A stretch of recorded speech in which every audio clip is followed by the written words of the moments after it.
right, good to see everybody this morning. We got a few folks that are traveling over the weekend, so we're missing a few for our Bible class, but we still have a good number. Glad you're here. The sheet on the back of the table is lesson number 13 still. We're working through that. If you don't have a copy, there's a small stack of those. You're welcome to go grab one. But if you have the notes we were working off of last week, then you're good to go. We're working off of those same notes today. Let's be turning our Bibles to Philippians chapter 4. Philippians, the 4th chapter, please. Philippians chapter 4.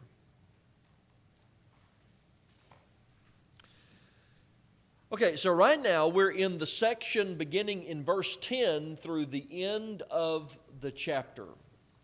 And we had great discussion last week on verses 10, 11, 12, and 13 about contentment and about how we should be content no matter what state we find ourselves in.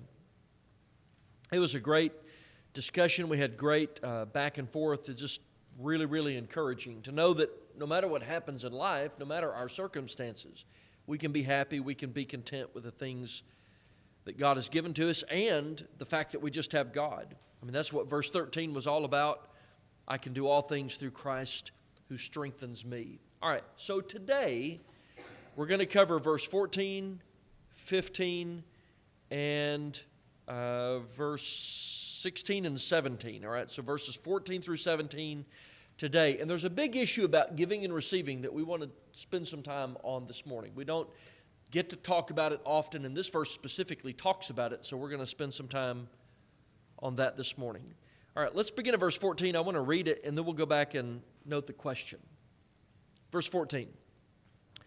Nevertheless, you have done well that you shared in my distress. Now, you Philippians know also that in the beginning of the gospel, when I departed from Macedonia, no church shared with me concerning giving and receiving, but you only. For even in Thessalonica you sent aid once and again for my necessities.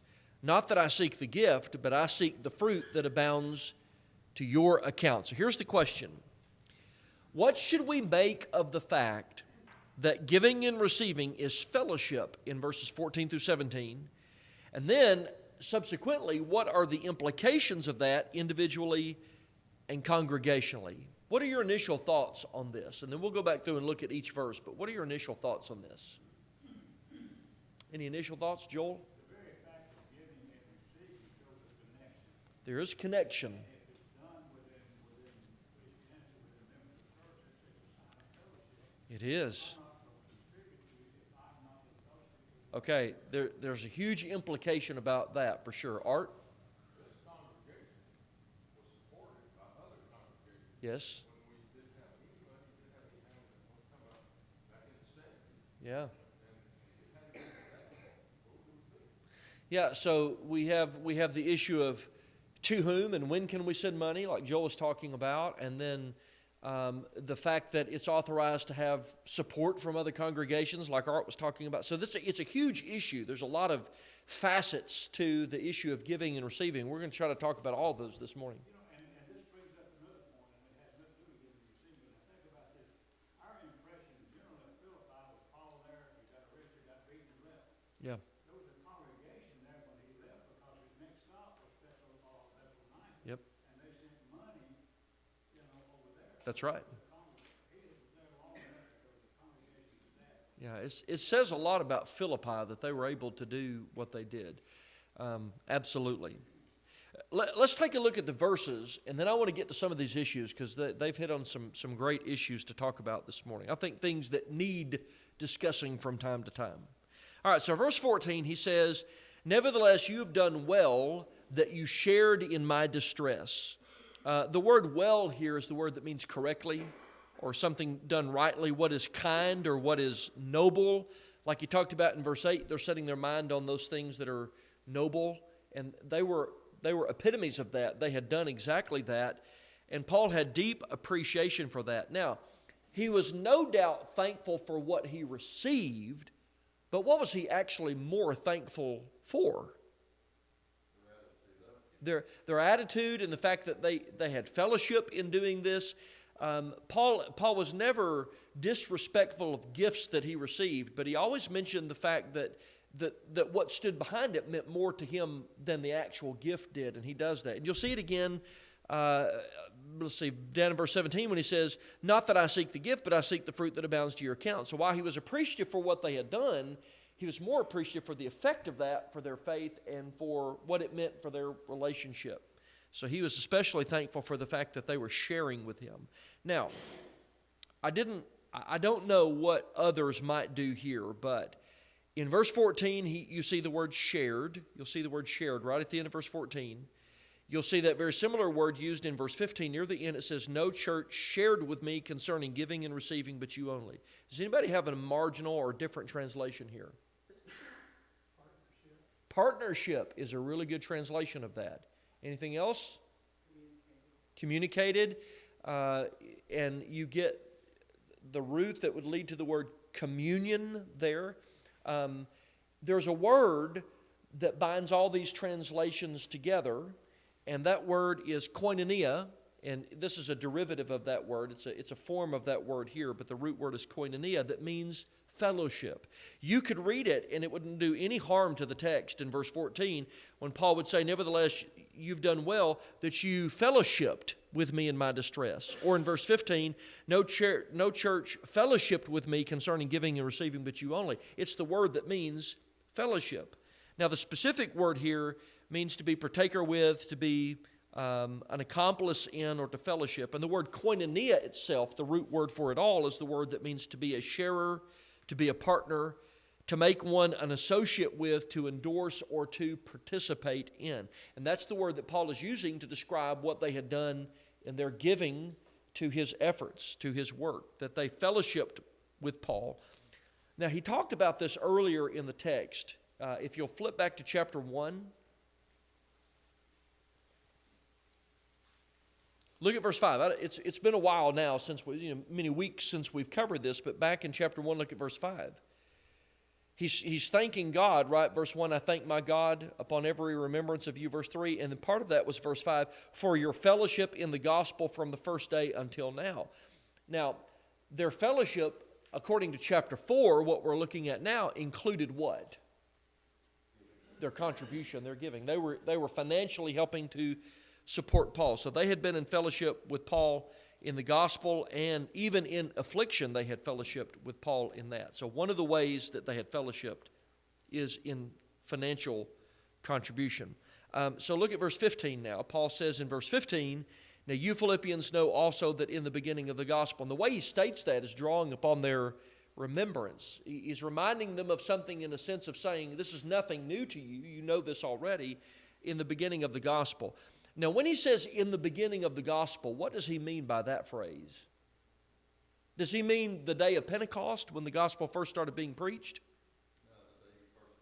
All right, the day he was in Philippi and the news broke in Philippi of the good news of Jesus Christ. I know there's a lot of ideas, but I think that's pretty settled. And he even gives a time reference here in verse 15 when he says, you know also in the beginning of the gospel, when I departed from Macedonia, right? So you get a time reference there, and so Acts 16 would be a great reference to put, if you don't have it already in the margin of the Bible, just to point back. But he's telling us when it is. It wasn't Pentecost, it was their connection to the gospel that was under consideration. And then he says, no church shared with me concerning giving and receiving. We're going to talk about that in just a little bit. Drop to verse 16. He says, for even in Thessalonica, you sent aid once and again for my necessities. So even when Paul traveled and moved over into Thessalonica, they sent to relieve his needs even when he was in Thessalonica. And then, of course, in verse 17, when he says, not that I seek the gift, but I seek the fruit that abounds to your account, this is one of those just so nobody misunderstands my intention type of statements. Paul explains that he was not after their gift, but he was really after the fruit that would abound to their account. And this would be their spiritual growth and their development as a result of that. As one person said, spiritual good credited to their account based on their activity. There's a lot of good that came to them from helping to support the work of Paul. Now, we're gonna become very practical, but any thoughts about the verses themselves or questions about the verses? I don't think they're too terribly difficult. Yes, sir. From a personal perspective, having been a missionary for a number Yeah. of years, it's a big encouragement when someone comes up and says, I want to give you some extra money. That's it. Yeah. Because I know you've got a work you're trying to do. Yep. They know they're sharing in that work. It becomes a great encouragement to me Absolutely. when I go visit these people and I talk about the ones that gave to that. It encourages them. So there's a participation Yes, it is. that becomes very personal, very encouraging. And I can't help it when I read this to think of how when Paul's writing, he said, no one shared with me this. Almost like I didn't get help from some people. They didn't either trust him or Yep. they just didn't want to help. And yet that one person did. Yep. And it, A little deeper level in some of the trips that I would make to Nicaragua and all. Yeah. While I was down in Central preaching, I had one widow would come up and she had no money. And she knew I'd be heading out in just a week or two. And she'd come up with a $20 bill and she'd say, take this. And I said, you can't afford this. She goes, I know you'll find a good use for it. yep. And it's like, And that's likely all she had too. Yeah. thing to her account Yeah. that the Lord is looking at. And that's Yeah. what I see when I'm looking at this. Yeah, and we talked about it last week. Back in verse 10, sometimes attitudes prevent people from either giving it or receiving it. And it's great when you find people who are willing to give and people who are willing to receive it for the right purposes. It's a really, really good thing. But you're right. So let's let that, what David said, sort of segue right into some of these practical points. I want to be very practical now, because this is a really practical section, verse 15, especially when he talks about giving and receiving as fellowship. So let's talk about a couple things. Here's number one, which is exactly what David was just talking about. Number one, giving and receiving is fellowship. There is sharing and participation in that. Hold your place with me. There are two times in the New Testament where the contribution is twice called fellowship, right? So we know that's what's under consideration now, where they're taking something they've taken in and they're sharing financially. But look at Romans 15. Romans 15. Romans chapter 15.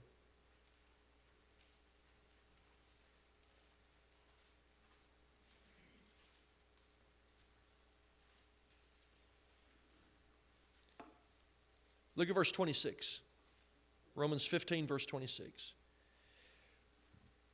For it pleased those from Macedonia and Achaia to make certain contribution for the poor among the saints who are in Jerusalem.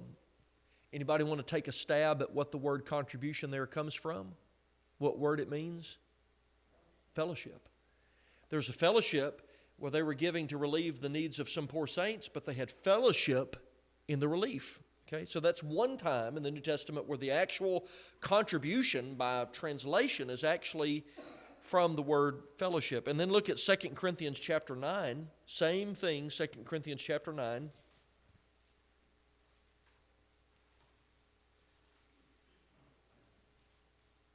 Second Corinthians chapter 9, look at verse 13.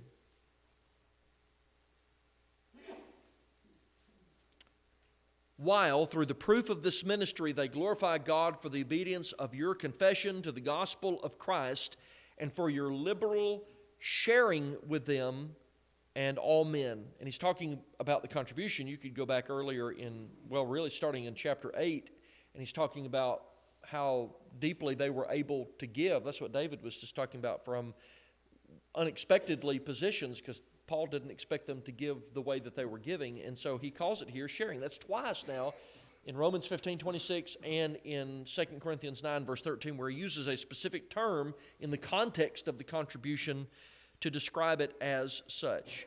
One more, look at Galatians chapter 6. We're not far from it in 2 Corinthians. Galatians chapter 6. Now, he's not using specific language of the contribution, but we know that's under consideration. Look at chapter 6 of Galatians. Look at verse 6. Let him who is taught the word share in all good things with him who teaches. There's a principle here. that you may not be the one that's principally doing something, but you can also be a participant in that work, whatever it might be. So anytime we share funds, we are fellowshipping the work. That's what's going on. Now, I know, and I think it was Joel, the way he worded it a moment ago is exactly right. He said, in the church. There's a sense in which some would argue, they say, well, it can't be fellowship because, you go spend money at Walmart and you buy groceries and they may support liberal causes or whatever. Well, 1 Corinthians 5, you remember the story there in 1 Corinthians 5 when Paul says there's a brother, he's committing fornication with his father's wife. They'd become puffed up. They hadn't mourned over this man. They're supposed to deal with this, and he said, you have to withdraw from him. Well, as a part of that section down in verse 9, he's talking about associations, and he says, yet not with the people of the world. And his argument is, if you had to stop all association with the world, where would you have to go? You'd have to leave the world. He essentially says you'd have to leave the world to get away from it. So there's a sense in which you might give somebody or receive money from within the world. That's not the context in which Paul is talking about fellowship, right? Because if you go eat at a restaurant, it doesn't mean you've fellowshipped evil. And if you go get money from a gas station, it doesn't mean that you are in cohorts with everything that, with they've done. So he's talking about within the church. But within the church, right, in the church, giving and receiving is fellowships. That's a wonderful thing, right? So if we support, David's done mission work, and somebody supports that, he goes to Nicaragua or wherever he goes, they are a joint participant in the work, and so we support works here, and we say we support, among several of us. We send money to, for example, Kyle Butt. And Kyle goes and has a debate with an atheist, and he helps bring people to the understanding that God exists. Well, we may not have been personally debating, but who helped him get there? We did. We helped him that. And we're not puffing up over that. We're just saying that that's what joint participation is all about. We can take pride in the normal sense of that. We can say it's a wonderful thing that we were able to help that cause. Or when we send money and we say there's a bad situation because of storms or whatever, and while we may not physically be present to help rebuild homes and provide water for people who are thirsty and give food to people who are in need and provide shelter for those who've lost their homes, the money that we send, while we are participating in that. So that's a wonderful thing. So the first thing that really jumps off the page is giving and receiving is fellowship. Now, here's the second thing. Individually, we can make some really good applications of that. One of the applications is this. There are times when someone says, I don't know if it's time to leave an unfaithful church. Okay, so let's say there's a church that starts doing really terrible things, and they implement some whatever practices, or they believe false doctrines, and people say, when should I leave? This is a great verse for helping us to know when we should leave a congregation. And sometimes they'll say, well, I'm not with them. What's one of the things you do on the first day of the week? You're giving money.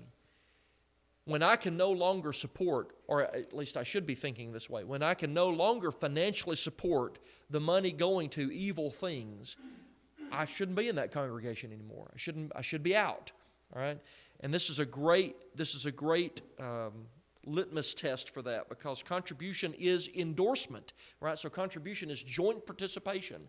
And when people say, well, I'm not a part of that, but we are if we're contributing to that. And if I can no longer contribute with good conscience to that, and the same vice versa, when I can no longer endorse activity within a congregation, it's time to leave that congregation. I understand about wanting to make a difference and trying to help people, but when I can no longer contribute, which is endorsement, when I can no longer endorse, it's time to get out. And that's the power of Philippians 4, verse 15. Giving and receiving is fellowship. And there are people who struggle with that. I know people struggle with that, about what to do and when to do it. And it's happened even here locally, and people say, well, I'm still trying to make a difference, but they're contributing to evil things when they do that. So it's time to get out. All right, here's number 3. This goes back to what Joel was saying earlier, and I want to talk about this for a few minutes. Number 3, I wrote down congregationally, we have to be careful who we support or what we support. Is that true or false? Because giving and receiving is fellowship. And we don't want to fellowship something that should not be fellowshipped. The question is, how can we be sure that what we're involved in is good and sound and wholesome? You know, like Paul talks about in 1 Timothy 6, wholesome words, right? If it's wholesome and good and sound. How do we do that? How could we get to that point? Because that's the real question. Clarify, okay? Is it wrong to ask questions about a work that we're wanting to be involved in? It's probably a really good thing because giving and receiving is fellowship. Any other practical ways that we could do that? What do you think, Tom?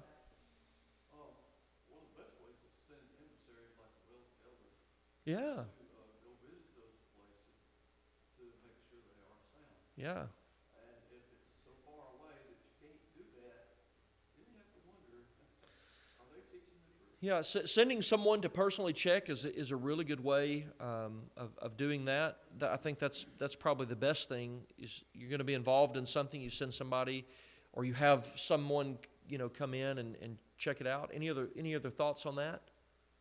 But asking questions is a really really great thing. Art,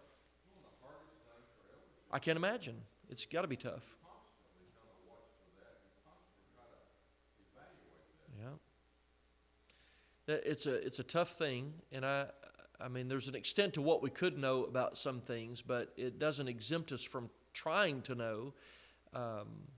And because a congregation's always going to get a flood of mail for requests about support, and we do. You get a big stack, and could you please support this? Could you please support that? And you just try to do the best we can to find out. But if we pull a support letter, a request for a support letter out of the mail, and the elders look at it and they say, well, that seems like a reasonable request, and then they find out that what they're being asked to support to is a denominational organization, you can't support to something like that because giving and receiving is fellowship. You can't do that. So it's a big challenge. I think it's a challenge for every congregation. But this verse reminds us that it's something we have to accept as far as the challenge, because giving and receiving is fellowship. We want to be involved in things that are helping people get to heaven. We don't want to give money to things that are stunting people in their growth spiritually and preventing people from getting to heaven. But I think congregationally that is a challenge. Any thoughts on that, Joel? Just for general information, I know the elders here have established a 2-year, when we support something. Yeah. 2 years, don't mean it won't continue. That's right. But we evaluate in 2 years what you've done, is it still sound, and before we will continue. So that don't mean we're going to quit. It just means every 2 years we take a look at it. Yeah, we assess the effectiveness of it, make sure everything's still good. I think that's a wise policy. One of the things you depend on a lot about David when he was at a mission. That's right. You know him. That's right. You know he's sound. That's right. You know what he. That's right. You support him because you know he's going to remain sound. That's right. That's important. It makes a difference. And they were able to send money to Paul because were they confident that Paul was going to put that money to good use?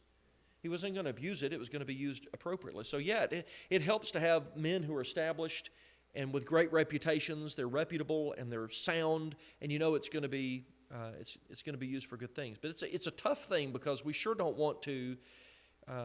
We don't want to be involved in something that puts our name, the endorsement, the stamp of approval of North Hamilton on something that is doctrinally not right, and we can't do that. Even if there's just so many working pieces. Even if, for example, you had a congregation that was collecting all of the money to send it, and they were sending it to a man who was now teaching something that was just not true, you still couldn't do it because you don't want to fellowship the error that's being taught. In the same way, just like under number 1, we said, when you find a good sound work, you want to be involved in that to the extent that we can be involved in it, because we participate in the spreading of truth and the salvation of souls. So it's a tough issue for sure. Any other thoughts on that? All right, number 4. Yes, sir. On one of Brother Shanoff's trips, he took Marvel Tinker, my wife's brother. Yeah. He's 90 or Yeah. 93 when he went with me. That's great. That's great. That's great. I'm glad he did that before he got much older. It's good to do it when you're young. It's good to do those things when you're young. We celebrated his birthday while he was down. That's amazing. Surprise party. So did he do 92 turning 93 or turning 94? Wonderful. That's really great.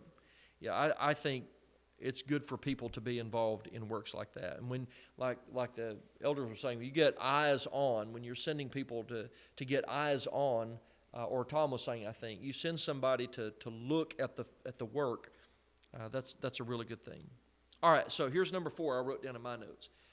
This is a great verse to answer the issue of church cooperation. Sometimes that's a crusty issue, right? It's like it resurfaces from time to time, but it's an issue about church cooperation. Like there is some element within the church that does not believe that congregations can send money and receive money. There's a huge movement. It's typically known as the anti-movement simply because they're opposed to or anti the idea of church cooperations. But the Philippians were sending money, and they were sending money to support Paul's work. Go with me to 2 Corinthians chapter 11. Let's take a look at this. This is a great extra in addition to what Paul talks about in Philippians chapter 4. 2 Corinthians chapter 11.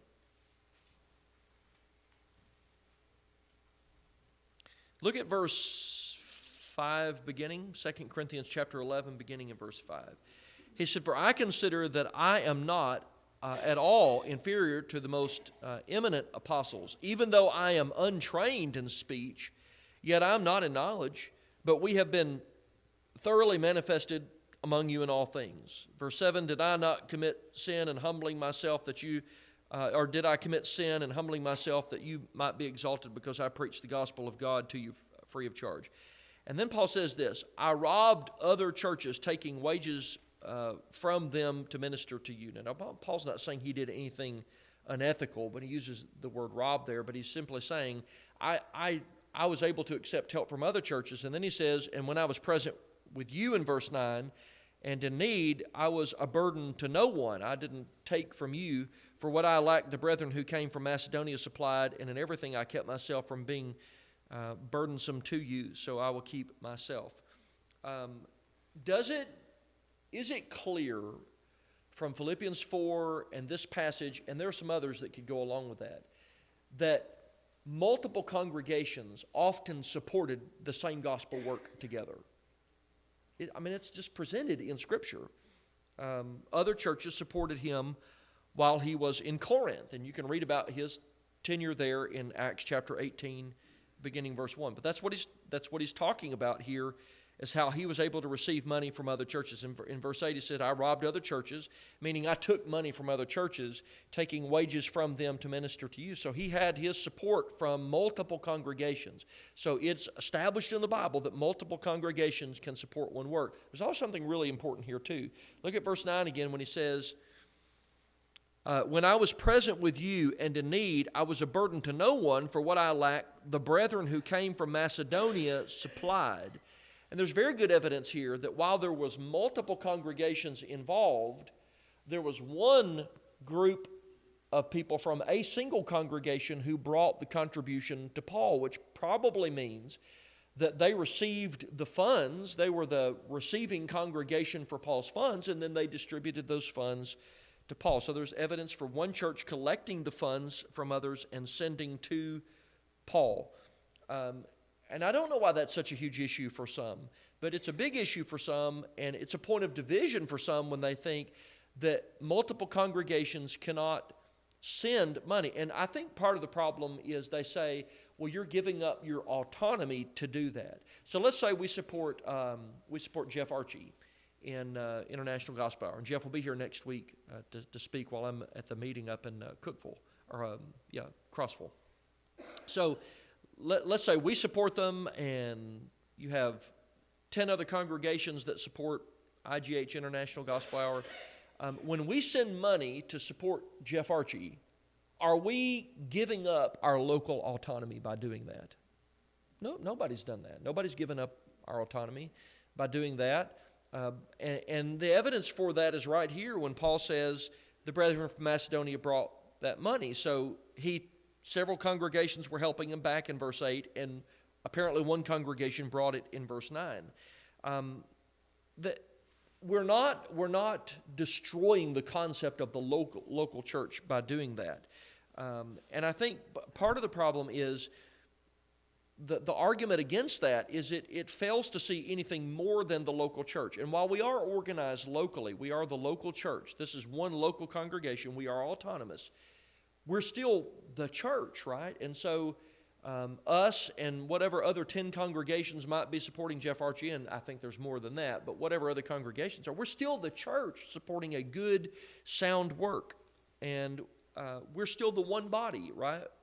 Collectively, we're all still one body, according to 1 Corinthians 12 and verse 13. And that's why there can be one congregation helping another congregation or multiple congregations helping one work. It's because we're all still part of the church, and it doesn't destroy the autonomy of the local church in doing that. And when Paul says in Philippians 4 and verse 15 that they shared with him concerning giving and receiving, there's the evidence for a congregation sending and other congregations also sending money to the same work. So it's established in the Scripture.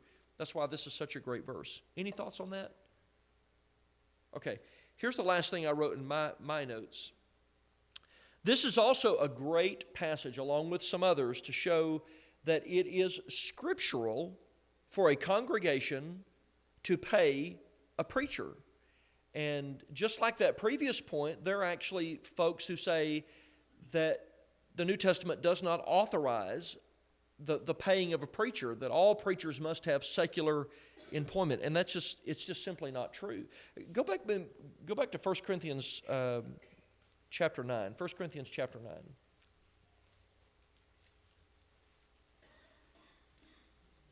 First Corinthians chapter 9.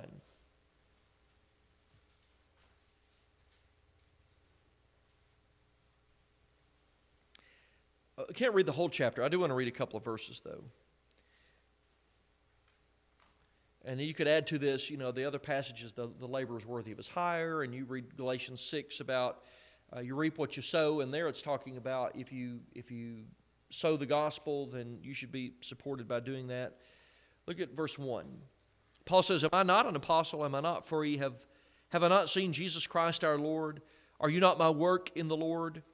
If I'm not an apostle to others, yet doubtless I am to you, for you are the seal of my apostleship in the Lord. My defense to those who examine me is this: do we not have a right to eat and drink? Do we not have a right to take along a believing wife, as do also the other apostles, the brothers of the Lord? And he talks about Peter, Cephas there. Or is it only Barnabas and I who have no right to refrain from working? Whoever goes to war at his own expense, notice he's talking about expense there, who plants a vineyard, does not eat its fruit, or who tends a flock and does not drink the milk of the flock. Do I say these things as a mere man, or does not the law say also the same thing? For it is written in the law of Moses, you shall not muzzle an ox while it treads out the grain. Is it oxen God is concerned about? Or does he say it altogether for our sakes? For our sakes, no doubt. Verse 10, this is written that he who plows should plow in hope, and he who threshes in hope should be partaker of this hope. And notice he uses the word fellowship again there, partaker.